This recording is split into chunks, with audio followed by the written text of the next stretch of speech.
හට්ටි roast ඇඹරැල්ල මාළුව. මම මේකට මෙහෙම කියන්නේ කල් තියාගන්න හදන හින්දා. මේක පට්ටම රසයි. මේක උපරිම සති 2ක් කල් තියාගන්න පුළුවන්. ඒ කියන්නේ ෆ්‍රිජ් එකේ දාන්න නැතිව පුළුවන්. බලමු අපි කොහොමද මේක හදාගන්නේ කියලා. මම ඇඹරැල්ල ටික අරගෙන මෙතන තියෙනවා ග්‍රෑම් 250. ඒ ටික පොතු අයින් කරලා හොඳට කපාගෙන තියෙනවා පොඩිවට කපා ගන්න පොඩි කෑලි වලට.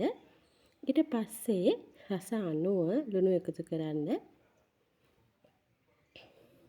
ගම්මිරිස් කුඩු දාලා මේක හොඳට කවලම් කරගන්න ඕනේ. ඔයාලා මේක කල් තියාගන්න හදනවා නම් අනිවාර්යයෙන්ම ග්ලව්ස් දාගන්න. අපේ නම් ඉතින් මම පොඩ්ඩක් හදන්නේ. ඒකින්ද අදම ඉවර වෙනවා මේක. ඊට පස්සේ කෑල්ලක් කාලා බලන්න මේකේ ලුණු රස ඇද්ද කියලා. හරියට අච්චාරයක් වගේ හරිම රසයි මේක. මෙතන තියෙනවා කරල් මිරිස් 10ක් විතර. මම මේක කබලේ බෙදලා තමයි අරගෙන තියෙන්නේ. ඊට පස්සේ ගම්මිරිස් ඇට මේස හැඳි භාගයක් තියෙනවා. බෙදපු 3-5 කුඩු මේස හැන්දක් තියෙනවා. මේ 3-5 නම් මම ගෙදරම හදාගත්ත 3-5. මේ ඔක්කොම බ්ලෙන්ඩර් ජාර් එකකට දාලා වතුර මේස හැඳි 2ක් දාගෙන දැන් හොඳට මේක බ්ලෙන්ඩ් කරගන්න. මේ තමා මම හදාගත්ත පේස්ට් එක. දැන් මෙන්න මේ ටික ඕන වෙනවා අපිට.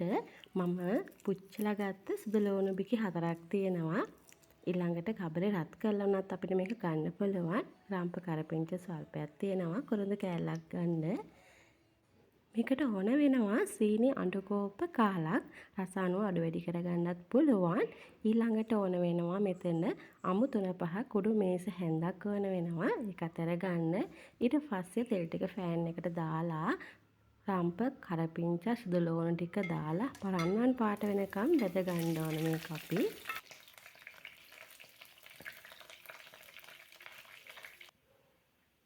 ඊට පස්සේ මම ගත්තේ ගෙදර හදාගත්ත අමු 3-5 එකක්.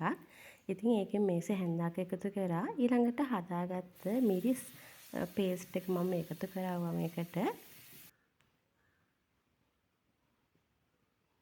දැන් සීනි අඬු කෝප්ප කාලත් එකතු කරගෙන මේක හොඳට කවලම් කරගන්න ඕන.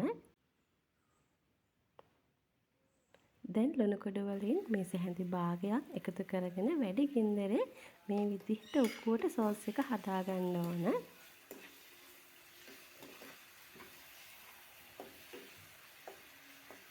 දැන් සෝස් එක හොඳට උක්කුවට හැදිලා තියෙන්නේ.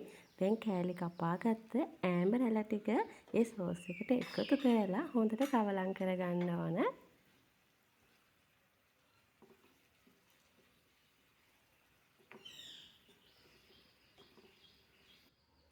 මේ තමයි මේ විදිහට කවලම් කරගත්ත ඇඹරැල්ල ටික.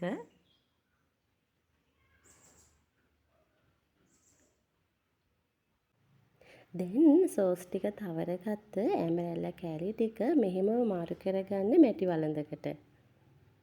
ඊට පස්සේ හොඳට කවලම් කරගන්න ඕන.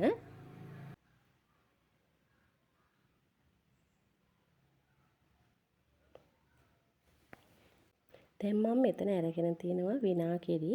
ඔයාලා අතම කරනවා නම් අපිට වතුර උනත් එකතු කරගන්න පුළුවන්. මම විනාගිරි අඬු කෝප්ප කාලක් එකතු කරගන්නවා.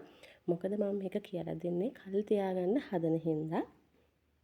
ඊට පස්සේ මේක මම වහලා විනාඩි 20ක් විතර මද ගින්දරේ උයා ගන්නවා. මේක විටින් විට ඇරලා බලන්න. ඇරලා බලලා හොඳට කවලම් කරගන්න ඕන. ඇඹරැල්ල ටික මැල වෙනකම්ම මේක අපි හොඳට කවලම් කර උයා ගන්න ඕනේ විටින් විට. මේකට වතුර එකතු කරගන්න එපා කල් තියාගන්න හදනවා නම්. කල් තියාගන්න හදන්නේ නැතුව නම් අපිට වතුර ටිකක් එකතු කරලා උයා ගන්න පුළුවන්. කොහොම වුවත් මේක හරිම රසයි. පිට රටකට යවන්න දොර බැහැර රැකියාවක් කරන කෙනෙක්ට බෝඩින් වෙලා ඉන්න ඉගෙන ගන්නවා වගේ දුවට පුතාට මේ විදිහට හදලා දෙන්න. මේක සුපිරි වගේම මාරම රසයි. එහෙනම් හදලා කමෙන්ට් එකක් ලයික් එකක් දාගෙන යන්න. ගිහින් එන්නම්.